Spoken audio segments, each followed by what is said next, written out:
Hi there, and welcome to the All About Everest podcast, episode 12, the 2014 Everest Disaster. It was one of the worst tragedies on Mount Everest. It happened in the Khumbu Icefall, and there were many fatalities. It was something that couldn't necessarily be avoided, but it created some really good conversations and some changes that needed to be made. So let's go.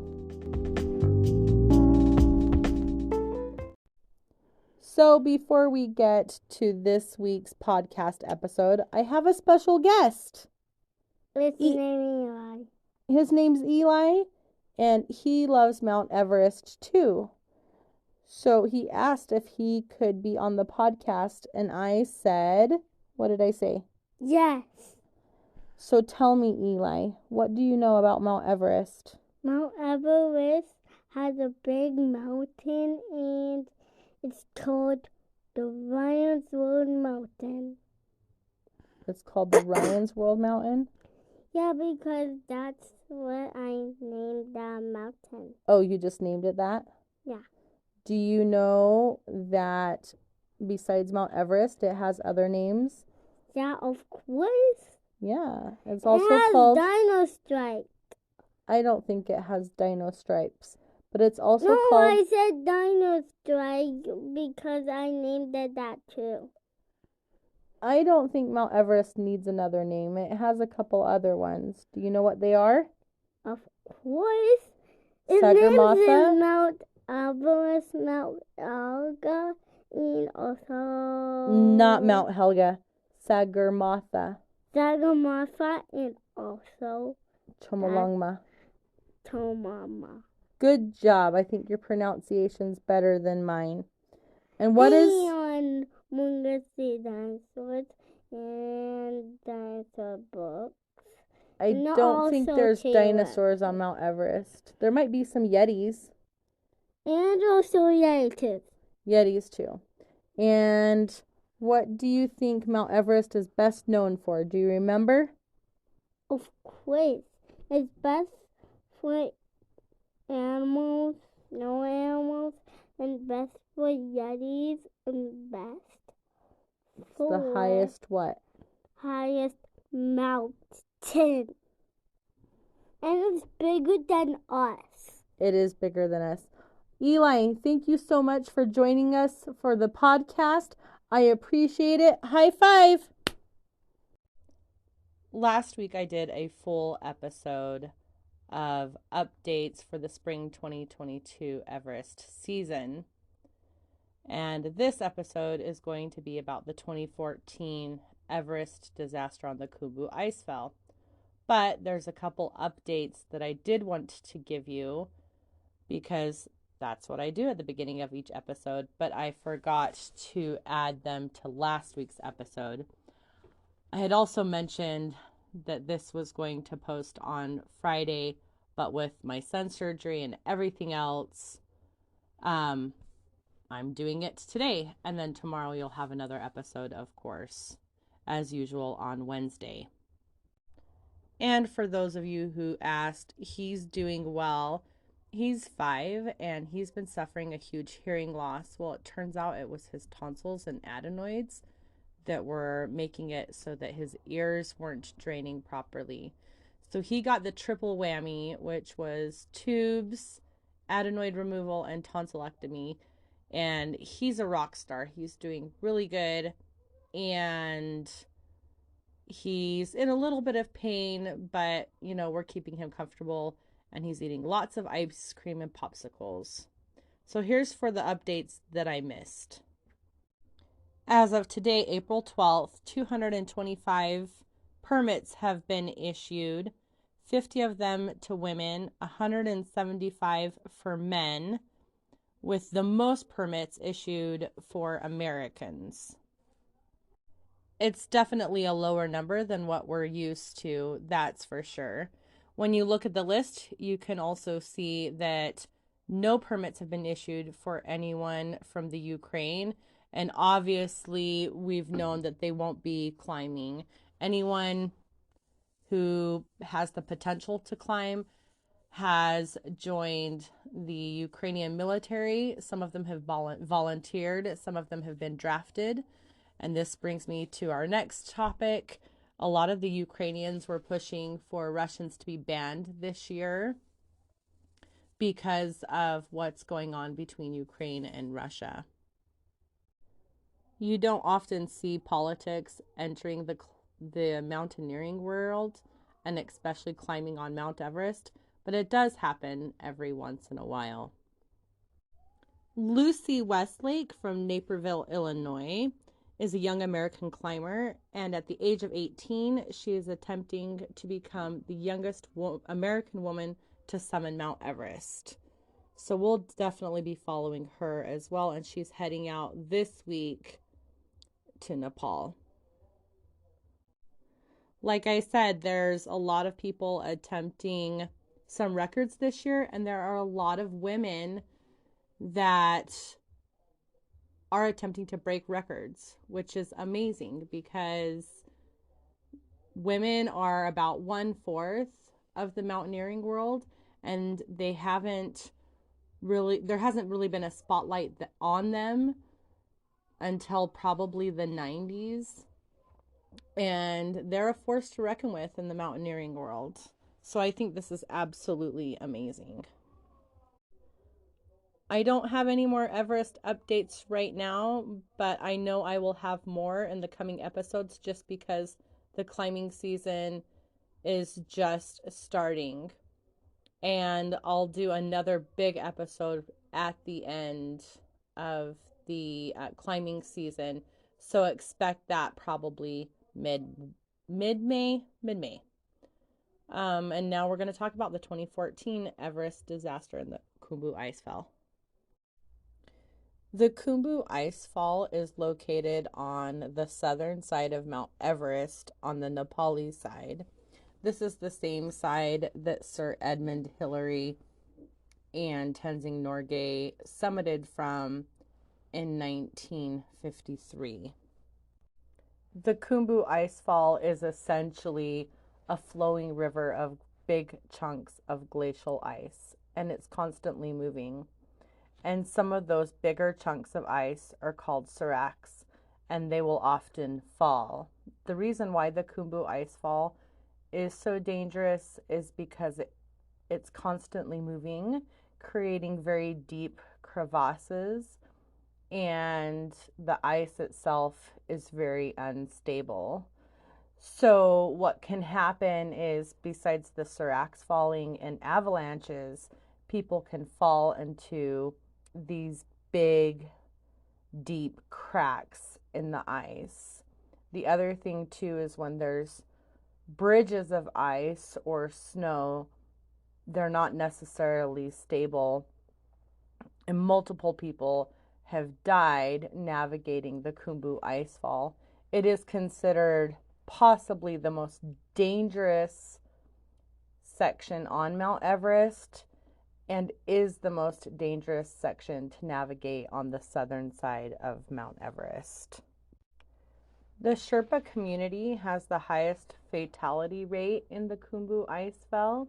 And when I talk about Sherpas, it's not necessarily the ethnic group, but anyone who is a high altitude porter or part of that community that is a mountaineering guide or mountain guide. The reason that their fatality rate is so high is because they're the majority of labor on Mount Everest, and between 350 to 450 of this community are the ones that go through the Khumbu Icefall each year. And as I had mentioned in a previous episode, the average amount of times that they navigate the Khumbu Icefall in a season is about 30 times. So before the 2014 Everest disaster, there was another smaller one in 1970. In 1970, while they were filming the documentary The Man Who Skied Down Everest, who featured the Japanese climber Yuichiro Miura, who holds, by the way, the record for being the oldest man to summit Mount Everest. 6 Sherpas died in the Khumbu Icefall. The 6 Sherpas that died in 1970 were going between base camp and Camp 1.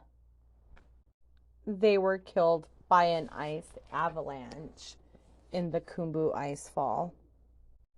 Between 1970 and 2014, other people had died in this section of Mount Everest, but it wasn't a huge group of fatalities all at once. There has always been concern regarding the unstable blocks of ice. I mentioned earlier they're called seracs, in and above the Khumbu Icefall.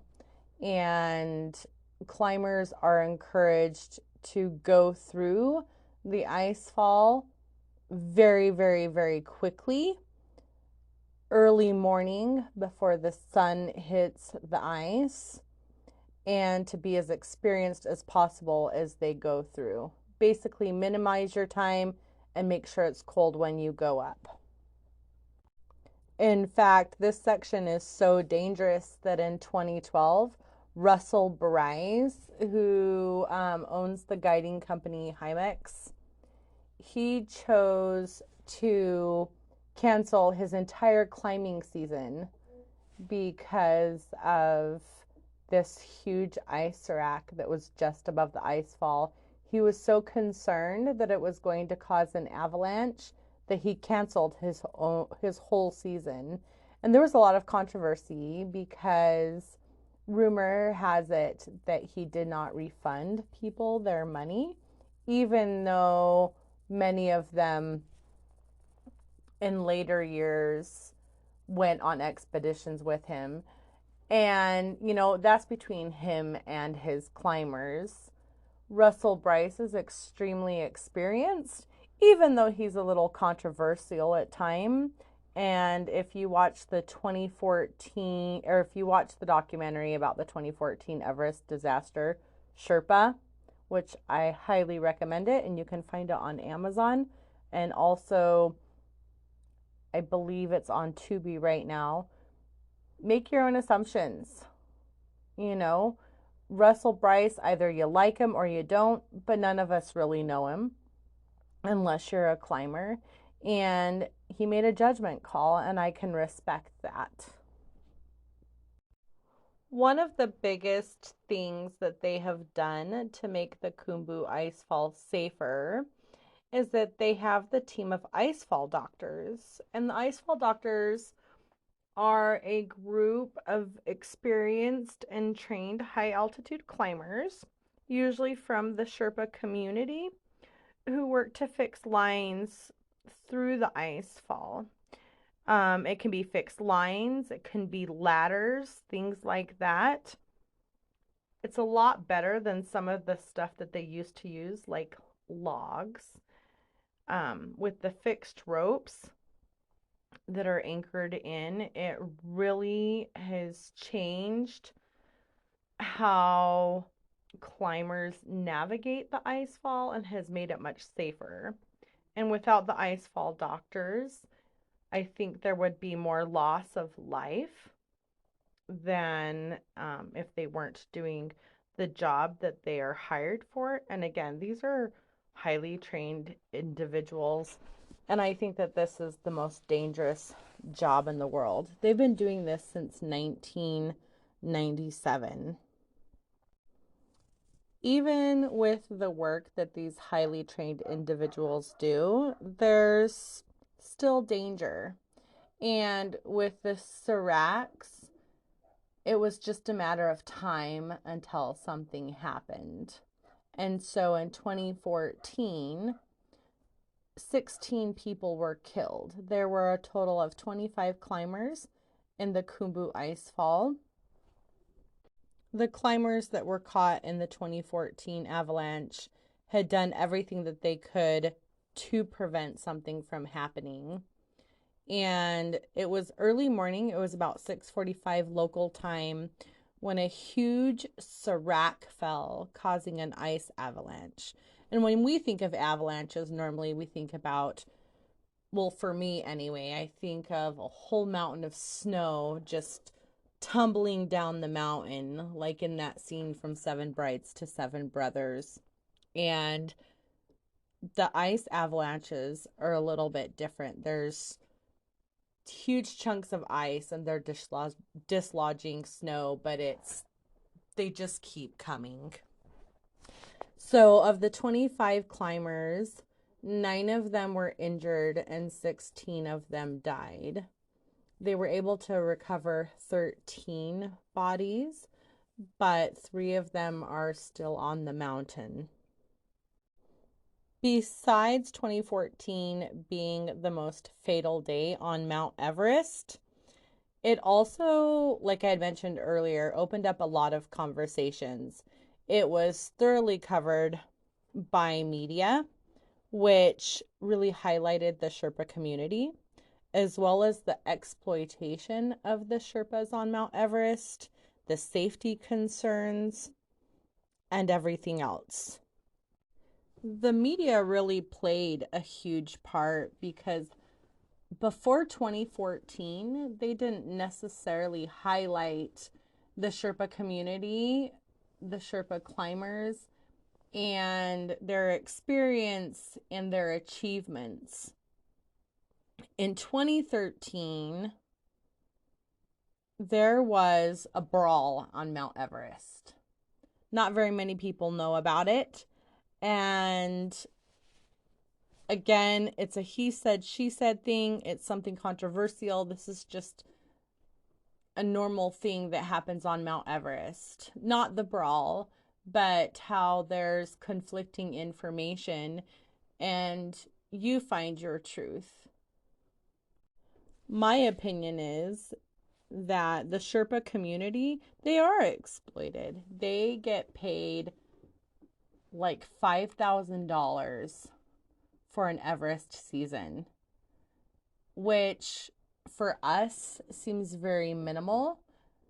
In their community, the average annual income is about $700, give or take. And they do all of this hard work. They risk their lives so that so many people can summit Mount Everest. And before they were involved, before they had the porters that were carrying gear up the mountain to the different camps, and also guiding these Western climbers, not very many people made it to the top. Without them, there wouldn't be as many people summiting Mount Everest, and it wouldn't be as commercialized, which, again, there's pros and cons to the commercialization of Mount Everest. To summarize what happened in 2013, there was the group of Sherpas that were fixing ropes between Camp 2 and Camp 3. There was also a group of climbers that were trying to acclimatize. The Sherpas that were fixing the ropes, they told the climbers that they needed to wait while they finished their job. According to the Sherpas, they were absolutely disrespected. They were shoved around and treated horribly. And the 3 climbers basically just disregarded what they were doing and continued on their way with a lot of disrespect and possibly cursing and things like that. And there was a fist fight. I don't know who was right. I don't know who was wrong. Again, I think it's a he said, she said thing, but I'm one of those people that I believe in respecting the work of others and also respecting local communities and cultures. And one of the things that I know about the Sherpa community is that respect goes a really long way. It's a very important thing. I know that Westerners don't always have the same opinion, and that's unfortunate, but respect goes a long way, and it is one of the most important thing, especially with this culture. So in 2014, people were possibly still upset from the brawl that happened in 2013. And after all of these deaths in the ice fall, a lot of the Sherpas got together and they decided that they did not want to be exploited anymore. They wanted more pay.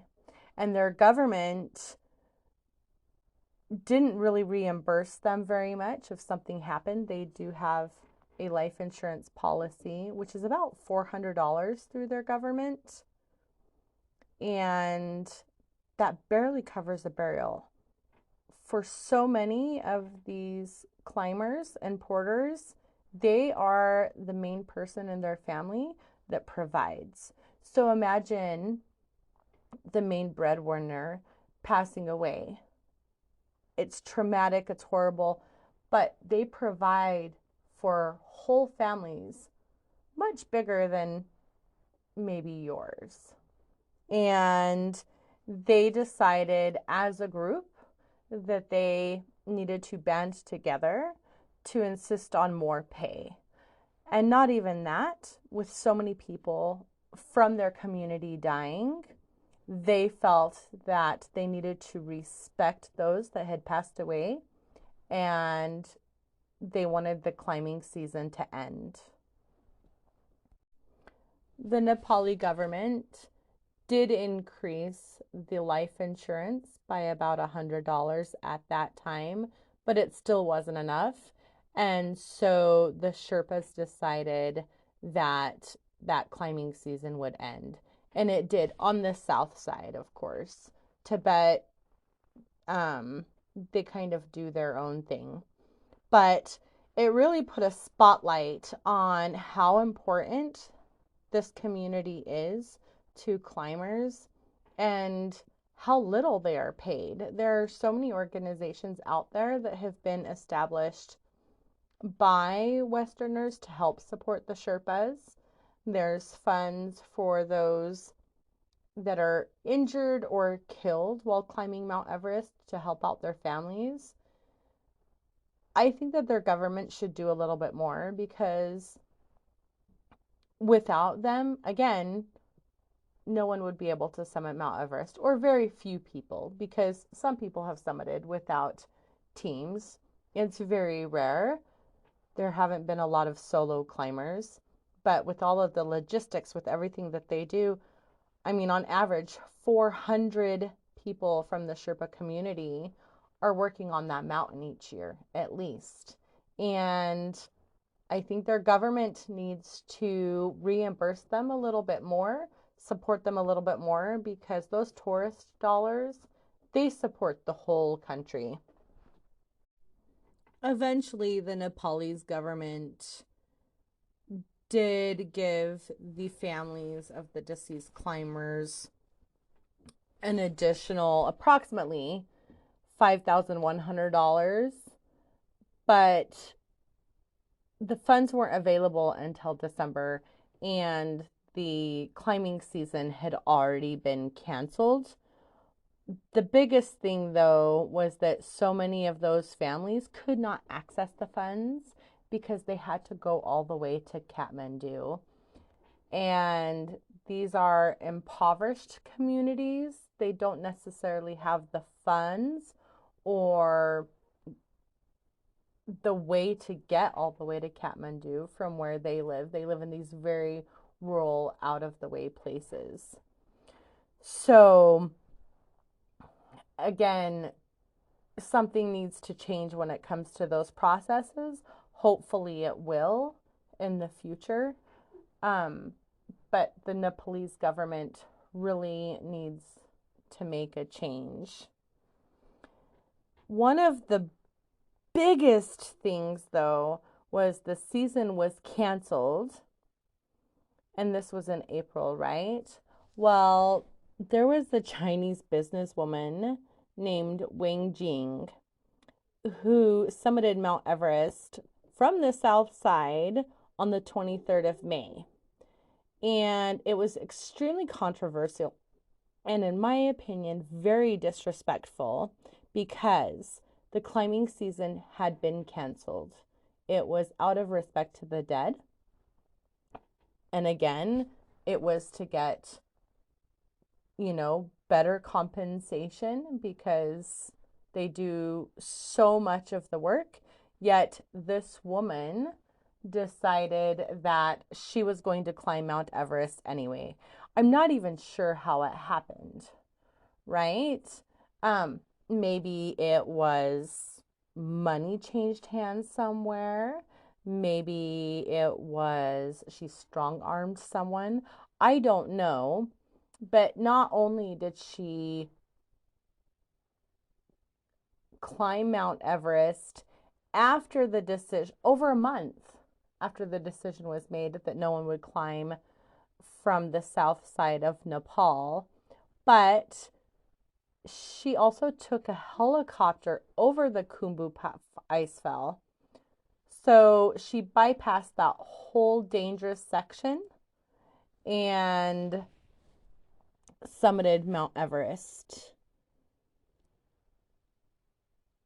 I think that's cheating.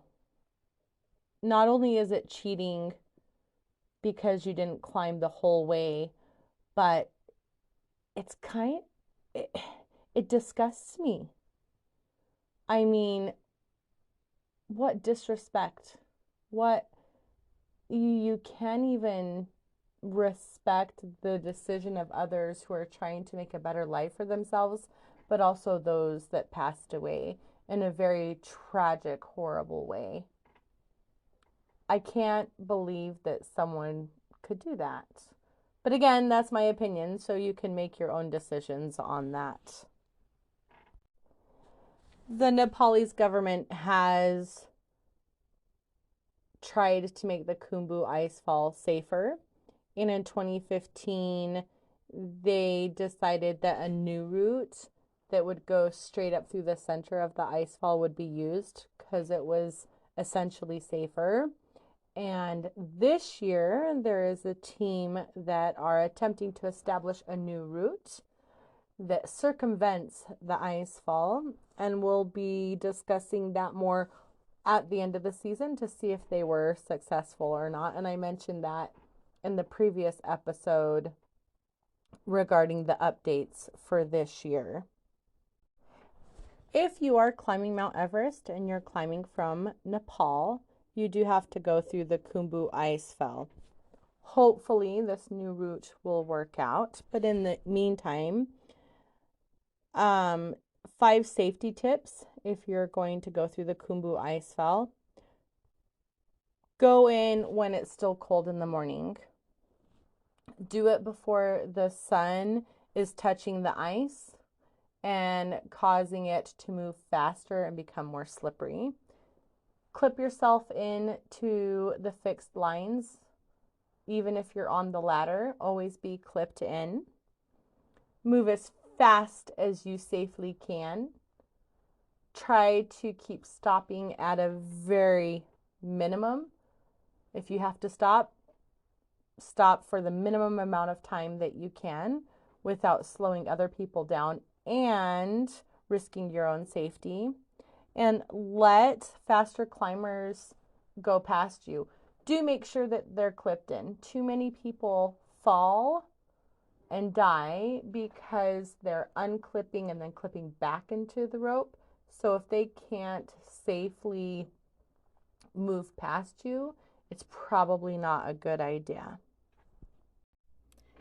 If you're looking for resources about the 2014 Everest disaster, I recommend reading the book It's Not About the Summit by Ellis Stewart. So he attempted Mount Everest in 2014 and 2015. And obviously, he did not succeed either time because 2014 and 2015, the climbing season was canceled because of tragedy and disaster.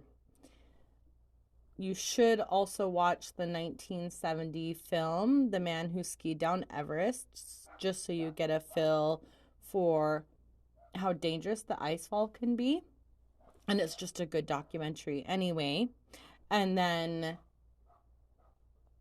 you should watch the documentary Sherpa that came out in 2015 about the 2014 Everest disaster. Watch it with an open mind because, again, there's some controversial things in there. But I think it really highlights the Sherpa culture and everything that they do for the mountaineering community, because they don't work just on Everest. Many of them work for mountaineering companies all over the world. And I think they should be celebrated, compensated accordingly, and their achievements should be just as important as Westerners. They are often overlooked. I mean, look at the very first Everest summit. Ask people all the time. They'll tell you, oh yeah, Hillary summited. Not very many people necessarily know about Tenzing Norgay, and I have mentioned this earlier. So I have one more episode, and then we should be all caught up and back on track. Having kids and drama and all of that stuff, it happens. Life gets in the way.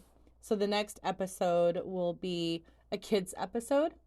I think that it would be something that maybe you can enjoy as a family, or if you have teenagers or younger children.